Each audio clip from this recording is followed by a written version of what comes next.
Yes, Massive and Crew back once again with another video, and today, as promised, I'm going to show you how I fit my SCSI to IDE reader that holds Compaq flash disks. This will allow you to have more saving space than the regular floppies into your Akai. It's been a long old journey. Also, apologies for the live stream. I'm still working on the technology, trying to get it to work properly. It's been a lot of twiddling about with different bits and bobs. Hopefully we'll get there in the end. So without further ado, here's the Compaq flash reader. Remix time.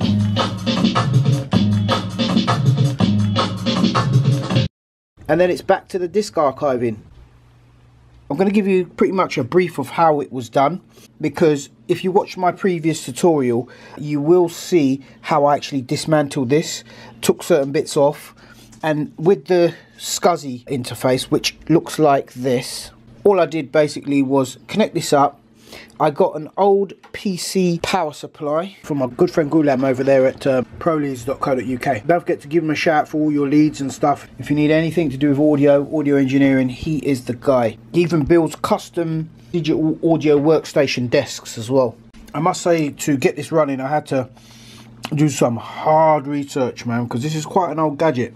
Can you imagine some of the instructions for this thing was on like Wayback Machine, which is like an internet archive of websites that don't exist anymore.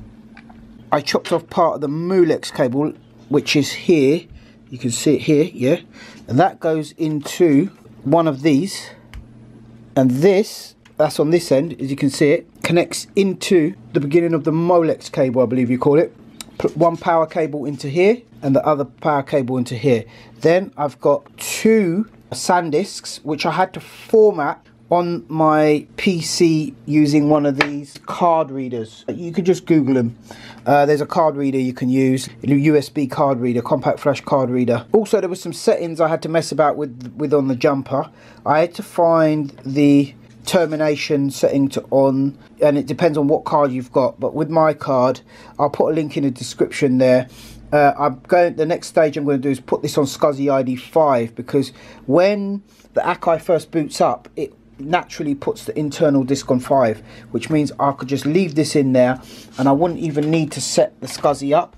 Now I'll show you what I did to set the SCSI up when I first did it. If I switch this on here, there we go, it comes on and then it skips. It'll skip on its own as well. It's mad, it actually looks brighter on the camera than it does here, but it does come up bright. Like, I can adjust it just right. There you go, that's perfect for me. And then you see it's waiting at the moment. There you go, it's skipped now. So then I'd literally go into the save part of it, and as you can see here, you can go to SCSI, and then you can see local SCSI ID is on 6, which is this actual Akai, and then the drive SCSI ID is on 5. Okay guys, so here's the settings for the jumpers for this. I've got, this is pin number 1, 1's on, 2's off, 3 and 4 are on. So it had the jumper on number 7, which was terminating the circuit, and then I figured it wasn't working properly. I was getting all these errors when I tried to load samples up. So what I did was I took the terminator off. As you can see here, I've got stuff loading. Literally go to there, clear memory, then load, go to yes, and as you can see, it's just loading. Everything is loading lightning fast, no errors. And I'm just totally happy now, over the moon. I was thinking about formatting the drive again. So as you can see, free memory 100%, it's maxed out, 32 gigabyte or megabyte I think it is, and yeah, everything's loading lovely. Now here's the tricky bit. When you go into here, let me turn this off. Safety warning folks, if you don't know what you're doing, get someone who does know a little bit about electronics.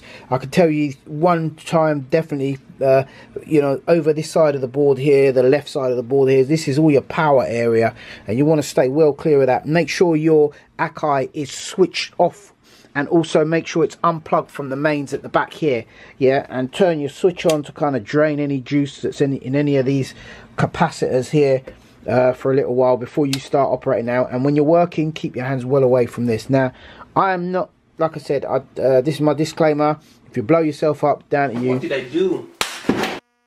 I'm not an electronics engineer. If you brick it Akai, it's down to you. You must have some sort of basic knowledge of electronics to be able to attempt this feat.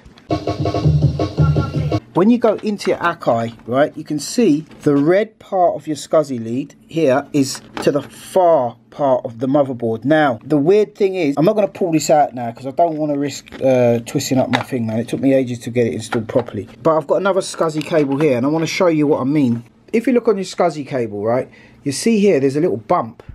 Now on mine, the bump is like molded to the plug. So in other words, you can't put this in the wrong way around. But you have to actually break the rules here. Get a Stanley blade and shave this down, because you have to actually plug it in the opposite way round on the board, which is that way.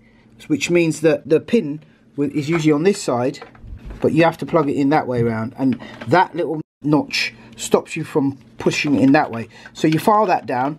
And then on this one, I'm putting the red next to, on the same size as the power. But obviously it depends on your one. This one's mine. I'll put the model down in the description down below. It is a RIDSC -ER. Like I said, I had to format this on the PC. I put that all in there, taped up the Molex cables with some electrical tape, and that's it. Now my last task is to change the SCSI ID, find a way to mount it. I've got some little old mounting blocks and probably some hot glue, and I'll probably just find a place inside there to stick it onto with a bit of backing there, plastic on the back there to stop it from shorting out. But because you don't want to put the circuit board metal on metal, because it might just short it out and cause it not to work. I've left this dangling out. Tonight I'm going to refit that, close up my Akai, and then I can get onto some disk archiving, where I'm going to be loading the disks up in a floppy here and saving it straight to Compaq flash disk. Here we go. Yes, peeps. I've got a couple of old blocks that I got from a cupboard that I took apart the other day. These are the corner blocks. Taped those together with insulation tape, and I was able to hot glue this with a hot glue gun onto here, and also there and there. So that's like not touching any circuitry. It's off the board, and these are flush just underneath the top of the case. So if I did want to take these out at any time, I could just slide them out and carefully slide them back in without any issues. So I could easily just open the lid and swap over the cards. But I'm hoping that this has plenty on there, and I don't need to do that. But yeah, I'm going to close it all back up now. We'll give it a quick test and switch it back on and get sampling. Just tested it, that was a success. I'm actually thinking about this drive now, this mode drive part here. I might actually get one of those GoTech USB things and plug it in here. Comment down below if you've got one of those and if you think it's possible. And I was also thinking about using this other Molex power, the spare one that I've got here, to possibly run the Molex, the 5 volt on this adapter here, so that I can run this in and then possibly put the Compaq flash on an IDE cable with a second device here as the GoTech, so you can have the flash drive and also USB reading capability. So if you want to transfer files from your computer, you just stick them on a USB and put them in. But I'm not sure what file format Akai is as a 3200 or S3000, etc. So comment down below if you know if that's even possible. So I hope you found this video useful for those of you who have got Akais out there and you want to do more than just save onto discs. I feel that iAmiga floppies and SideQuest drives and SCSI drives are kind of like dying down now. So because they're malfunctioning, they're old and whatnot have you, so you might just want to just get I think some of these compact flash cards actually go up to 16 gig, so you can, I mean 16 gig worth of flipping floppy disks, man, that's a lot of flipping floppy disks. Flipping floppies. I hope you found this video useful. Please subscribe down below, give me the big thumbs up. You know, I do need your feedback, and I always look out and try to answer all of your questions down below. With that being said, let's give away a Brain Records t-shirts from a random lucky winner. Let's see if we can get this video going. Okay, and our random winner for today is Noble Filth. Nice one, mate. It says, yo Biz, large up for the vids always.